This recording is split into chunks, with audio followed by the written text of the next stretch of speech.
সবাই তো তাই করে, আলাদা আলাদা টপিক করে দেয়।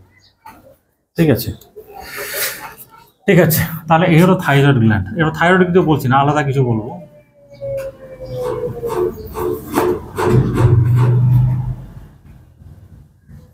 ঠিক আছে, এই হচ্ছে আমার থাইরয়েড গ্ল্যান্ড, এইভাবে এখানে আছে। গ্ল্যান্ডের পিছন দিকটা, এটা ধরুন গ্ল্যান্ডের পিছন দিকটা, ঠিক আছে। এখানে এরকম উপরে দুটো ছোট ছোট গ্ল্যান্ড থাকে আর নিচে দুটো ছোট ছোট গ্ল্যান্ড থাকে, ঠিক আছে। এটা থাইরয়েডের পাশে থাকে, তাহলে এটার নাম কি হয়ে যাবে? Parathyroid gland. তাহলে প্যারাথাইরয়েড গ্ল্যান্ড কত থাকে? 4টে। থাইরয়েডের পাশে আছে বলে প্যারাথাইরয়েড গ্ল্যান্ড কটা থাকে? 4টা। সাইজটা কীরকম? মুসুরের ডাল, তার থেকে মুসুরের ডালগুলো হয় না, তার থেকেও ছোট। যারা অপারেশন করে প্যারাথাইরয়েড, ঠিক আছে, যখন প্রবলেম হয় খুঁজে পাওয়াটা মুশকিল, মুসুরের ডানার থেকে ছোট ছোট গ্ল্যান্ড, ঠিক আছে। এরা হচ্ছে, তো এখান থেকে হরমোন তৈরি হয়, যে হরমোনটা তার নাম কি হলো? পিটিএইচ বলবো আমরা। তাহলে প্যারা থাইরয়েড হরমোন, ঠিক আছে। এটা ডিটেলস বলতে গেলে অনেক কিছু হবে, সেটা বলবো না, বলার দরকার নেই। এই মেনলি যেটা করে আমাদের ব্লাডে ক্যালসিয়াম লেভেলটাকে মেনটেন করে। তাহলে এটা হলো ক্যালসিয়াম রেগুলেটিং হরমোন, এবং এর কিন্তু হাইপোথ্যালামাস পিটুইটারির কোনো সংযোগ নেই। কি করে? এই যদি প্যারাথাইরয়েড গ্ল্যান্ড হয়, ঠিক আছে, এর গায়ে কিছু রিসেপ্টার আছে, ঠিক আছে, একে বলে ক্যালসিয়াম সেন্সিং রিসেপ্টার, ঠিক আছে। এরা কি করে? এখানে ব্লাড ফ্লো গেছে, তো এই রিসেপ্টারগুলো সবসময় কি করে? ব্লাডে ক্যালসিয়াম লেভেলটা চেক করে, ঠিক আছে। যখনই দেখবে যে ব্লাডে ক্যালসিয়াম লেভেলটা কমে গেছে, ও কি দেখলো? ব্লাডে ক্যালসিয়াম লেভেলটা কমে গেছে, সঙ্গে সঙ্গে কি করবে? পিটিএইচ এর সিক্রেশনটাকে বাড়িয়ে দেবে, ঠিক আছে। এবার প্যারাথাইরয়েড হরমোন কি করবে? ক্যালসিয়াম লেভেলটাকে আবার নর্মাল করবে। এবার আপনি বলতেই পারেন যে প্রত্যেকটা ইন ডিটেল মেকানিজম রয়েছে, তাহলে প্যারাথাইরয়েড হরমোন ক্যালসিয়াম কোত্থেকে নিয়ে আসবে? ক্যালসিয়াম কমে গেছে, ঠিক আছে। তাহলে প্যারাথাইরয়েড হরমোন কি করে ক্যালসিয়ামটাকে নিয়ে আসবে? একটা হচ্ছে যে এই হরমোনটা যেটা করে, বেসিক্যালি ডিটেল মেকানিজম আছে, আমি যাবো না। এই যে আমরা খাবার খাচ্ছি, খাওয়ার মাধ্যমে ক্যালসিয়াম আছে, পেটে যাচ্ছে, পেট থেকে অ্যাবজর্ব। এই হরমোন যেটা করবে, অনেকগুলো কিছু মেকানিজম আছে, ভিটামিন D3-র কিছু মানে লিঙ্ক মেকানিজম আছে। ও কি করবে? আমাদের খাওয়ারের মাধ্যমে যে ক্যালসিয়ামটাকে রিঅ্যাবজর্পশন করবে, তাহলে ব্লাডে কি বেশি বেশি করে ক্যালসিয়াম যাবে। আমাদের বোন বা হাড়ে প্রচুর পরিমাণে ক্যালসিয়াম থাকে, সেখান থেকে ক্যালসিয়াম বার করে আনবে। আর আমাদের ইউরিন দিয়ে ক্যালসিয়াম বেরিয়ে যায়, যখন ফিল্ট্রেশন হয় কিডনিতে, ক্যালসিয়াম বেরিয়ে যাবে, ক্যালসিয়ামটাকে লস হতে দেবে না। আপনি সিম্পলি মনে রাখবেন যে পিটিএইচ হরমোন ক্যালসিয়াম লেভেলটাকে মেনটেন করে। কি করে মেনটেন? একটা খাবার খাচ্ছি, সেখান থেকে অ্যাবজর্পশন বাড়াবে, বোন থেকে হাড় থেকে ক্যালসিয়াম বার করে আনবে, কিডনির যে ক্যালসিয়াম লস হয় সেটাকে কমিয়ে দেয়। বা সিম্পলি মনে রাখবেন পিটিএইচ ক্যালসিয়াম হরমোনটাকে মেনটেন করে। আবার যদি ব্লাডে ক্যালসিয়াম লেভেল বেড়ে যায়, ঠিক আছে, তাহলে কি বুঝবে? যে ব্লাডে ক্যালসিয়াম বেড়ে গেছে, তাহলে পিটিএইচ এর প্রোডাকশনটা কমিয়ে দেবে। কমে গেলে কি হবে? যে খাওয়ার মধ্যে ক্যালসিয়াম অ্যাবজর্পশন হবে না, বোন থেকে ক্যালসিয়াম বেশি আসবে না, বোনে ক্যালসিয়াম ডিপোজিট হবে, কিডনি দিয়ে ক্যালসিয়াম লস করিয়ে দেবে। এভাবে মেনটেন করে, খুব সেম শর্ট করে বলবো, ঠিক আছে, ঠিক আছে। আর এই থাইরয়েড গ্ল্যান্ড যে ছিল, সেখান থেকে আরেকটা ছেড়ে দেন, লাগবে না আপনাদের। হ্যাঁ, খুব সিম্পল মেকানিজম হচ্ছে যে এই যে প্যারাথাইরয়েড গ্ল্যান্ড, এর তাহলে হরমোনটা কি তৈরি? প্যারাথাইরয়েড হরমোন পিটিএইচ, এর কাজটা কি? ব্লাডে ক্যালসিয়াম লেভেল মেনটেন করা, ঠিক আছে। এরা কিন্তু হাইপোথ্যালামাস পিটুইটারির সাথে কানেক্টেড নেই। এ ডাইরেক্টলি কি করে? গ্ল্যান্ডটা ব্লাডে ক্যালসিয়াম লেভেলটাকে চেক করে, ঠিক আছে। যদি দেখলো যে ক্যালসিয়াম লেভেলটা কমে গেছে ব্লাডে, তাহলে পিটিএইচ এর প্রোডাকশনটাকে বাড়িয়ে দেবে। পিটিএইচ কি করবে? ব্লাডে ক্যালসিয়াম বাড়িয়ে দেবে, বাস এটুকু আপনার মনে রাখলে চলবে। তারপর আমি বললাম যে ক্যালসিয়াম কি করে বাড়ায়, তো কোথা থেকে তো নিয়ে আসতে হবে। সোর্সটা হচ্ছে এই যে আমরা খাবার খাচ্ছি, খাওয়ার মাধ্যমে ক্যালসিয়াম থাকে, সেটাকে অ্যাবজর্পশন করে ব্লাডে নিয়ে যায়, এটা একটা উপায় হলো। আমাদের বোন বা হাড়ে প্রচুর পরিমাণে ক্যালসিয়াম থাকে, সেখান থেকে ক্যালসিয়ামকে বার করে আনবে। আরেকটা হয় যে আমাদের ইউরিন দিয়ে ক্যালসিয়াম লস হয়, তাহলে সে লসটা কমিয়ে দেবে, তাহলে ব্লাডে ক্যালসিয়ামটাকে মেনটেন করবে। আর যখন ক্যালসিয়াম বেড়ে যাবে, তাহলে কি হবে? পিটিএইচ কম তৈরি হবে, ওই 3টে কাজ কম করে করবে, ব্লাডে ক্যালসিয়ামটা আবার নর্মাল থাকবে। বা ক্যালসিয়াম মেটাবলিজম আরও কয়েকটা হরমোন আছে, সেটা একটা আলাদা একটা ডিফারেন্ট চ্যাপ্টার বা টপিক বলতে পারেন, ওটা যাওয়ার দরকার নেই, জাস্ট আমি মেনশন করে বললাম এটা, ঠিক আছে। যখন কোনো পেশেন্টের আমরা দেখি যে ক্যালসিয়াম অনেক বেশি বেড়ে গেছে, ঠিক আছে, ধরুন ব্লাডে পরিমাণে ক্যালসিয়াম প্রচুর পরিমাণে বেড়ে গেছে, তখন কিন্তু আমরা পিটিএইচ হরমোন টেস্ট করে দেখি। যদি দেখি পিটিএইচ বেড়ে গেছে, সেটা টিউমার হতে পারে। নর্মালি অ্যাড্রেনাল গ্ল্যান্ডের, অ্যাড্রেনাল বলছি, প্যারাথাইরয়েড হাইপারপ্লাসিয়া টিউমারাস কন্ডিশন থেকেই হয়, ঠিক আছে। এখানে ক্লিনিক্যাল রিলেভেন্স অনেক কিছু আছে, এখন এখানে আবার বলবো না, যখন আমাদের কিডনি সিস্টেমটা পড়াবো তখন বলবো। কারণ পিটি হরমোনের সঙ্গে ভিটামিন ডি থ্রি লিঙ্ক আছে একটা, ঠিক আছে, সেটা এখন বললে অনেক ডিটেল মানে মেকানিজম জটিল হয়ে যাবে, সেটা এখন বলছি না, পরে স্টেপ বাই স্টেপ বলবো, ঠিক আছে।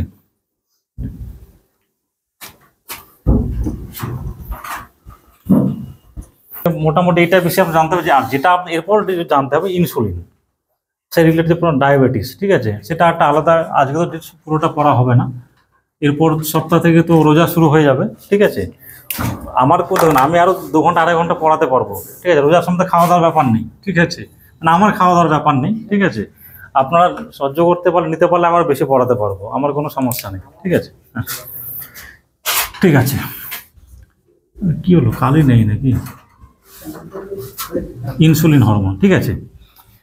আচ্ছা, এটাতে যাওয়ার আগে দুটো কথা বলে দিই, ঠিক আছে। যেমন হচ্ছে আমরা বলেছিলাম, আগের দিনে বলেছিলাম যে আমরা খাবার মাধ্যমে খাই, ঠিক আছে। এই যে আমরা খাবার খাচ্ছি মেনলি 3টে কোণ, আমি বারবার বলেছি, কার্বোহাইড্রেট থাকে, প্রোটিন থাকে, ফ্যাটস থাকে, ঠিক আছে।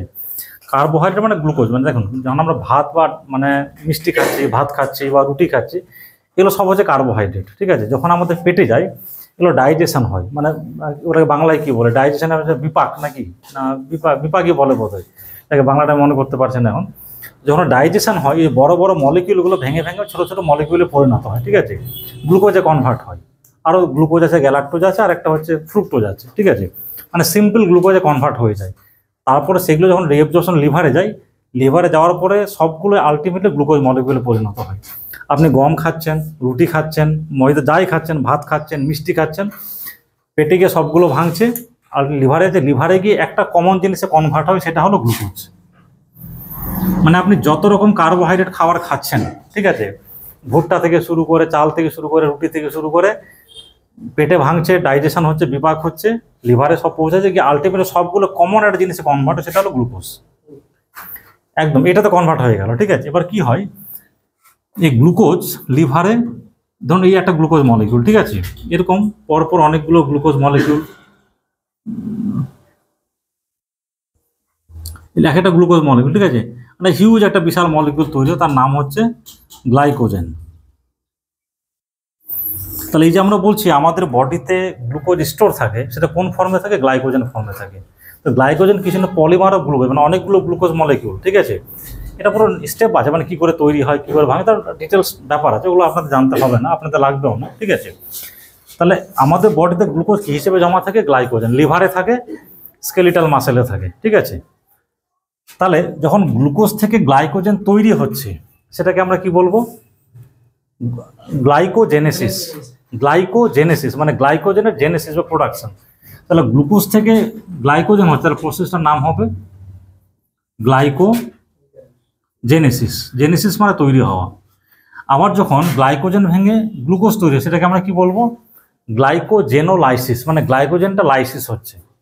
তাহলে সেই প্রসেসটাকে আমরা কি বলবো, গ্লাইকোজেনো, মানে গ্লাইকোজেন মানে গ্লাইকোজেন, আর লাইসিস মানে ভেঙে যাচ্ছে, গ্লাইকোজেনোলাইসিস, ঠিক আছে।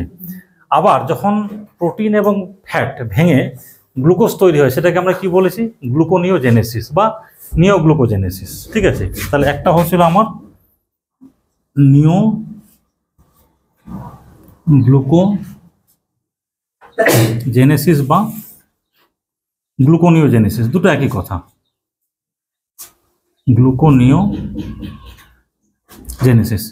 নিও মানে নিউ, গ্লুকো মানে গ্লুকো, জেনেসিস মানে তৈরি হওয়া, মানে হচ্ছে যখন নন কার্বোহাইড্রেট সোর্স মানে প্রোটিন ফ্যাট থেকে গ্লুকোজ তৈরি হচ্ছে, সেই প্রসেসটাকে বলছি আমরা গ্লুকোনিওজেনেসিস বা নিওগ্লুকোজেনেসিস, ঠিক আছে। এটা একটাতে গেল। এবার দেখুন, যখন একটা সেলের ভিতরে, একটা তো গ্লুকোজের দুটো জিনিস হয়, একটা তো হলো গ্লুকোজ থেকে গ্লাইকোজেন তৈরি হচ্ছে, ঠিক আছে, আরেকটা হয় যে সেলের ভিতরে গ্লুকোজ যাবে, ঠিক আছে, ওই এখানে গ্লুকোজের ব্রেকডাউন হবে, ঠিক আছে।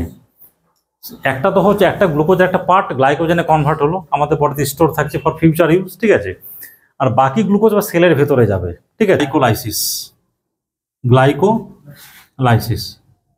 গ্লাইকো মানে গ্লুকোজ, লাইসিস মানে ভেঙে যাওয়া। তাহলে এখানে দেখুন, গ্লাইকোজেনেসিস মানে গ্লুকোজ থেকে গ্লাইকোজেন তৈরি হচ্ছে, আর যখন গ্লুকোজ মলিকিউল ইটসেলফ ভেঙে যাচ্ছে, সেটাকে বলছি আমরা গ্লাইকোলাইসিস। ছোটবেলা থেকে তো পড়েছেন, গ্লাইকোলাইসিস বিভিন্ন স্টেপ ছিল, ঠিক আছে।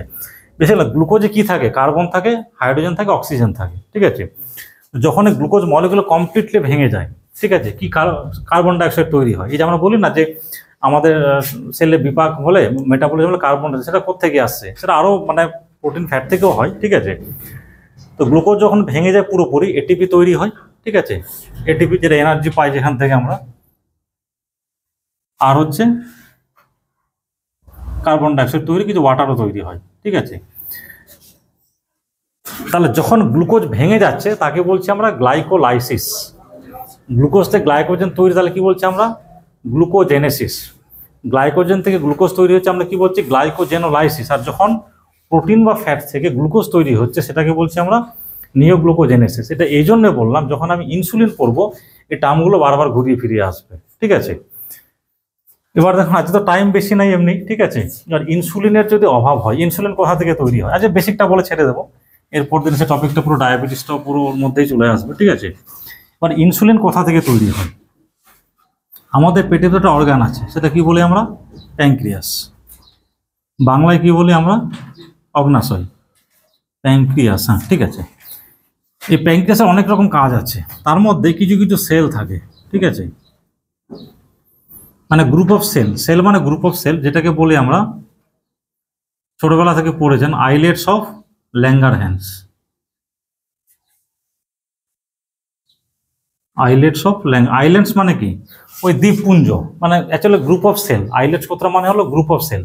ওই ল্যাঙ্গারহ্যান্স সাহেব প্রথম ডিসকভার করে নিজের নামটা জুড়ে দিয়েছে আইলেটস অফ, ঠিক আছে। এখানে কিছু সেল থাকে, ঠিক আছে, তার মধ্যে একটা থাকে আপনার বিটা সেল। মানে এই যে বলছি আমরা আইলেট মানে কোষের দ্বীপ, যেটা বাংলা খুব বলতে গেলে মানে কোষ, একটা কোষের সমাহার বা সেলের সমাহার, তার মধ্যে একটা সেল থেকে বিটা সেল। এই বিটা সেল থেকে তৈরি হয় কি ইনসুলিন। এটা কিন্তু ওই হাইপোথ্যালামাস প্যানক্রিয়াস ওই পিটুইটারির সঙ্গে কোনো সম্পর্ক নেই, ঠিক আছে। হ্যাঁ এটা পুরো অন্য কি হয়, যেমন প্যারাথাইরয়েড কি বললাম আমরা, যখন ক্যালসিয়াম বেড়ে যাচ্ছে প্রোডাকশন কমে যাবে, আর যখন ক্যালসিয়াম কমে যাবে প্রোডাকশনটা বেড়ে যাবে। তাহলে ইনসুলিনের কাজটা কি, ধরুন এই যে আমি বললাম সেলের ভিতরে গ্লুকোজের এন্ট্রিটা হবে, ঠিক আছে। ইনসুলিনের একটা বেসিক প্রাইমারি কাজ হলো এই সেলের ভিতরে গ্লুকোজের এন্ট্রি হতে হেল্প করে। ইনসুলিন গ্লুকোজের সেলের ভিতরে এন্ট্রি করিয়ে দিল, ইনসুলিনের কাজ শেষ, ঠিক আছে। ইনসুলিনের কাজটাই হচ্ছে যে সেলের ভেতরে গ্লুকোজ মলিকুলটাকে এন্ট্রি করিয়ে দেওয়া, ঠিক আছে। তার একটা গেট আছে যেটাকে আমরা GLUT4 বলে, আমি এরপর দিন বলবো। একটা গেটকে খুলে দেয় যেটা গ্লুকোজ ট্রান্সপোর্টার টাইপ 4, ঠিক আছে। মানে একটা সেলের ভেতরে একটা ট্রান্সপোর্টার গেট আছে, এটা বলে আমরা গ্লুট টাইপ 4, GLUT টাইপ 4, মানে গ্লু মানে গ্লুকোজ আর T4 ট্রান্সপোর্টার। অনেকগুলো টাইপ আছে, একটা টাইপ হলো টাইপ 4, ঠিক আছে। এটা মেনলি কোথা থেকে স্কেলেটাল মাসেল আর ফ্যাট টিস্যু মানে অ্যাডিপোজ টিস্যু যেটাকে বলি আমরা, ঠিক আছে। ইনসুলিনের কাজ হচ্ছে শুধু এই মাত্র গেটটাকে খুলে দেয়, ঠিক আছে। তাহলে গ্লুকোজ এবার সেলের ভেতরে চলে গেল। ইনসুলিনের কাজ মোটামুটি আপনাদের লেভেল এটুকু জানলেই চলবে। এবার যদি ইনসুলিন তৈরি না হয়, ঠিক আছে, প্যানক্রিয়াস এমনভাবে খারাপ হয়ে গেছে, এমন ডিস্ট্রয় হয়ে গেছে, ইনসুলিন তৈরি হতে পারছে না, তাহলে সেলের ভেতরে গ্লুকোজ ঢুকতে পারবে না। আবার ইনসুলিন তৈরি হচ্ছে কিন্তু এই গেটটাকে খুলতে পারছে না, যেটা ইনসুলিন রেজিস্ট্যান্স বলি আমরা। তাহলে ইনসুলিন আছে কিন্তু তালাটা চেঞ্জ হয়ে যাওয়ার কারণে, মানে মিউটেশন হয়ে যাওয়ার কারণে বা রেজিস্ট্যান্স হয়ে যাওয়ার কারণে এই গেটটাকে ওপেন করতে পারছে না, তাহলে গ্লুকোজ সেলে যেতে পারবে না, তাহলে ব্লাড এবার চরচর করে গ্লুকোজ বাড়বে। দ্যাট ইজ ডায়াবেটিস মেলাইটাস, ঠিক আছে। তাহলে হয় ইনসুলিনের প্রোডাকশন হচ্ছে না, বিটা সেলের কোনো গন্ডগোল হয়ে গেছে, বা ইনসুলিন তৈরি হচ্ছে কিন্তু টার্গেট সেলে গিয়ে কাজ করতে পারছে না, যেটাকে বলে আমরা ইনসুলিন রেজিস্ট্যান্স। দুই ক্ষেত্রে কি হবে, যে গ্লুকোজটাকে মানে সেলের ভিতরে মেটাবলিজম হওয়ার কথা ছিল সে যেতে পারবে না ব্লাডে, তাহলে কি হবে গ্লুকোজ চরচর করে বাড়বে। দ্যাট ইজ আমরা কি বলি ডায়াবেটিস মেলাইটাস, ঠিক আছে। তাহলে যখনই আমরা খাবার খেলাম মানে কার্বোহাইড্রেট আমাদের পেটে গেল, ডাইজেশন হলো, অ্যাবজর্পশন লিভারে গেল, সবগুলো গ্লুকোজে কনভার্ট হলো। একটা পার্ট লিভারে থেকে গেল গ্লাইকোজেন হিসেবে, স্কেলেটাল মাসেলেও যাচ্ছে। এবার স্কেলেটাল মাসেল অ্যাডিপোজ এই যে গ্লুকোজের এন্ট্রি হতে হবে তার জন্য ইনসুলিন লাগবে। তাহলে যখন আমরা খাবার খেলাম ব্লাডে গ্লুকোজ লেভেল পিক চলে গেছে, ঠিক আছে, আর প্যানক্রিয়াসেও তো ব্লাড সাপ্লাই আছে, ঠিক আছে। এই যে বিটা সেলগুলো তার পাশ দিয়ে ব্লাড সাপ্লাই গেছে, ঠিক আছে। এই বিটা সেলগুলো কি করে, এই ব্লাডের গ্লুকোজ লেভেলটাকে চেক করে। ও যখনই দেখলো যে ব্লাডের গ্লুকোজ লেভেলটা বেশি, তার মানে জাস্ট পেশেন্ট খেয়েছে এবার, ঠিক আছে, ও ইনসুলিন সিক্রেশনটাকে বাড়িয়ে দেবে। ইনসুলিন কি করবে, ওই টার্গেট সেলে গিয়ে মানে skeletal muscle plus adipose tissue সেইখানে গিয়ে ইনসুলিন কি করবে, ওই দরজাটাকে খুলে দেবে, GLUT4টাকে খুলে দেবে। এবার গ্লুকোজ সেলের ভেতরে চলে গেল, এবার গ্লুকোজের মেটাবলিজম শুরু হবে, আলটিমেটলি ভাঙবে, ওই গ্লাইকোলাইসিস হয়, TCA সাইকেল হয়, অক্সিডেটিভ ফসফোরাইলেশন, এগুলো অনেক স্টেপ আছে, ঠিক আছে। সেখানে এটিপি তৈরি হয়, কার্বন ডাইঅক্সাইড তৈরি হয়। এটিপি আমাদের এনার্জি হিসাবে কাজে লাগে, আর কার্বন ডাইঅক্সাইড কি হয়, সেল থেকে বেরিয়ে এসে লাং দিয়ে ফুসফুস দিয়ে বেরিয়ে যায়, ঠিক আছে। এ হলো, ঠিক আছে। তাহলে এই যে গ্লুকোজের এন্ট্রি হচ্ছে, এটা কে করছে? ইনসুলিন। তাহলে যখনই আমরা খাবার খেলাম, বিটা সেল চেক করে দেখলো ব্লাডে গ্লুকোজ লেভেল অনেক বেশি, ইনসুলিন সিক্রেশন করে দিল, সেলের ভেতরে গিয়ে ঢোকাতে হেল্প করছে। এবার যেটা বললাম যে এবার বিটা সেল ডিস্ট্রয় হয়ে গেছে, কাজ করতে পারছে না, তাহলে দেখছে অনেক সুগার বেশি, ইনসুলিন তৈরি করতে পারছে না, ঠিক আছে। বা ইনসুলিন তৈরি হলেও এই রেজিস্ট্যান্স হয়ে গেছে, কাজ করতে পারছে না। দুই ক্ষেত্রে কি হবে? তাহলে ব্লাডের গ্লুকোজ সেলের ভেতরে যেতে পারবে না, তাহলে ব্লাডে গ্লুকোজ লেভেল বাড়তে থাকবে। এবার সেল কি ভাববে? ধরুন আমি খেতে পাচ্ছি না, আমি কি ভাববো? যে বাড়িতে খাওয়ার নেই, কিন্তু এটাও তো হয়তো বাড়িতে খাওয়ার আছে, মা খেতে দিচ্ছে না, কিন্তু আমি কি ভাব, আমি খেতে পাচ্ছি না। সেল কি ভাববে? সেল ভাববে যে আমার ব্লাডে তো, আমার ভেতর তো গ্লুকোজই আসছে, আমার পেশেন্ট হয়তো খাচ্ছে না। সেল দেখছে না যে ব্লাডে আছে গ্লুকোজ, সেল কি দেখছে? যে আমার ভিতরে গ্লুকোজ আসছে না। তাহলে সেল কি ভাববে? যে ব্লাডে নিশ্চয়ই পেশেন্ট খায়নি, গ্লুকোজ কমে গেছে। ও কি করবে? হাইপোথ্যালামাস ফিডিং সেন্টার তাকে স্টিমুলেট করে দেয়। পেশেন্টের মনে হবে আমি আরো খাবো, কারণ সেল ওকে সিগন্যাল দিচ্ছে আমার বাবা, আমার সেলের ভিতরে গ্লুকোজ আসেনি, মানে তুমি খাওনি, তুমি আরো খাও, ঠিক আছে। এটা একটা হয়। আবার যখন ব্লাডে গ্লুকোজের পরিমাণটা অনেক বেশি বেড়ে যায়, কিডনিতে ব্লাড ফ্লো আছে, সেই গ্লুকোজ ব্লাড কিডনিতে যাচ্ছে, যখন ফিল্ট্রেশন হবে, গ্লুকোজ নর্মালি যা ফিল্টার হয় নর্মাল মানুষের ক্ষেত্রে, ঠিক আছে, এক্ষেত্রে গ্লুকোজ লোডটা অনেক বেশি, তাহলে ইউরিন দিয়ে গ্লুকোজ অনেক বেশি বেরোবে।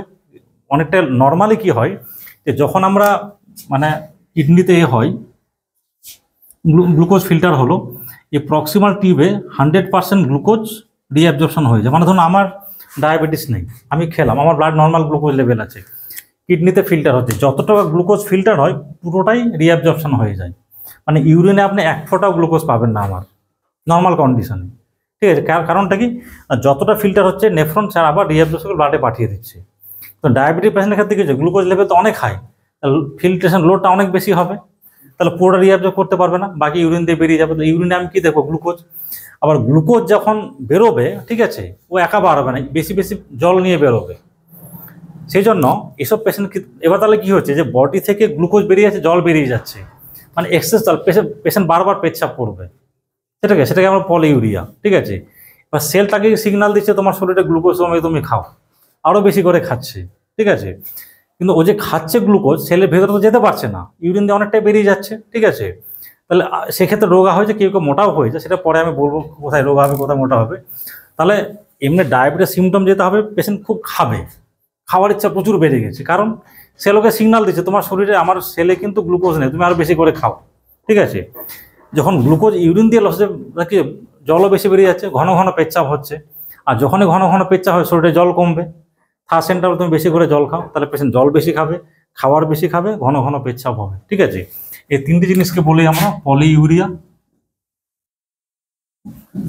মানে ইউরিন লস, কেন ইউরিন, যেহেতু কিডনি দিয়ে মানে নেফ্রন দিয়ে গ্লুকোজ বেরিয়ে যাচ্ছে, তার সঙ্গে ওয়াটারও বেশি করে বেরিয়ে যাবে, সেটাকে অসমোটিক ডাইউরেসিস বলে, তার মেকানিজম আছে, মানে অসমোটিক ডাইউরেসিস। সোজা কথায় ইউরিনের ভলিউমটা, পরিমাণটা বেড়ে যাবে, বারবার পেশেন্ট পেচ্ছাপ করবে, তাহলে পেশেন্টের কী হবে? জল কমে যাচ্ছে, তো শরীরে জল লাগবে, হাইপোথ্যালামাস বলে তোমার জল কমে, জল খাও, তাহলে পেশেন্ট বেশি করে জল খাবে, পলিডিপসিয়া। পেশেন্ট সারাক্ষণ খালি জল ভাবছে, আমি জল খাই, মুখ শুকিয়ে যাচ্ছে, ঘন ঘন পেচ্ছাপ, আর যেহেতু সেলের মধ্যে গ্লুকোজ যাচ্ছে না, ঠিক আছে, সেটা তখন কি হবে? পলিফেজিয়া, মানে বেশি করে খাবে।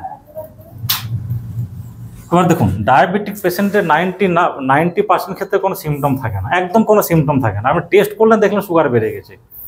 বাকি 10% যাতে সিমটম থাকে, ঠিক আছে, এই সিমটমগুলো পাবেন যে পেশেন্টের বলে রাখতে, আমি খুব ঘন ঘন পেচ্ছাপ করছি, খাবার ইচ্ছে বেড়ে গেছে, সবসময় মুখ শুকিয়ে যাচ্ছে, বারবার পেচ্ছাপ করতে যাচ্ছি, শরীর শুকিয়ে যাচ্ছে, ওজন কমে যাচ্ছে, ঠিক আছে, তখনই আমাদের সন্দেহ হয় যে পেশেন্ট ডায়াবেটিস। সুগার টেস্ট আমরা করে দিই, অনেক সময় পেশেন্ট বড় ঘা নিয়ে চলে এসছে, ঠিক আছে, কারণ সুগার যখন বেশি অনেকদিন বেড়ে থাকে আমাদের ইমিউন সিস্টেমকে ডিসরেগুলেট করে দেয়, তখন বারবার ইনফেকশন হওয়ার প্রবণতা থাকে।